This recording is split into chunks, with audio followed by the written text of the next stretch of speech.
بسم الله الرحمن الرحيم السلام عليكم ورحمة الله تعالى وبركاته walaalyaal halka waxaan dadweynaha Soomaaliyeed ee degan dalkan Ingiriiska aanu geysiinayna in maalinta Axad la qaban doono barnaamij la magac baxay halbeeg oo ku saabsan aqoon iyo afgarad waa dood cilmiyeed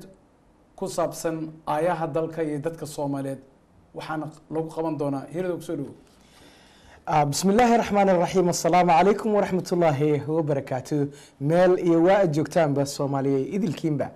barnaamijkan halbeeg oo ujeedadiisu tahay hoga tusaale in ku soo qaada dhigi doono waayaha ummadda Soomaaliyeed sida ay shacabka Soomaaliyeed uga tashan lahaayeen aayahooda iyo habka nolosha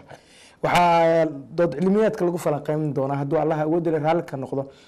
federaal muxuu yahay federaal ma ku haboon yahay ummadda Soomaaliyeed iyadoo aanu ka dhageysan doono hoga tusaalahooda aqoon-yahano Soomaaliyeed oo ku tacabiri doona aragtidooda iyo aqoontooda sida ay u arkaan iyaga oo aan ku soo bandhigi doono aqoon-yahanada taageersan waxa ay ku taageersan yihiin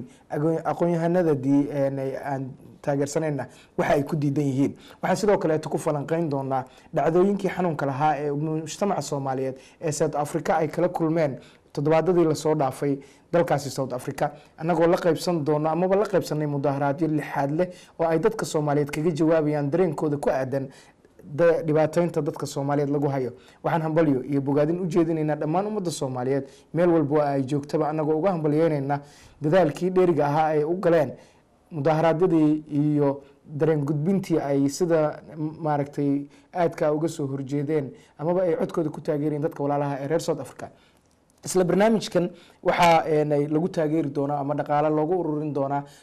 qoysaskii gaarka ahaa ee dhibaatooyinkii ugu dambeeyay ay ku dhaceen iyo eheladii xaasaskii caruurtii Soomaaliyeed oo ay ka gooriyoodeen Allah u naxariistii jannada Rabbi ha ka waraabiye marxuumiintii ugu dambeysay ee sida naxariis darrada loo dilay barnaamijku waxa uu idil ahaan noqon doona barnaamijyo taxana ah oo dhici doona sabtida ugu dambeysay Shabar Bush magaalada London ciwaanku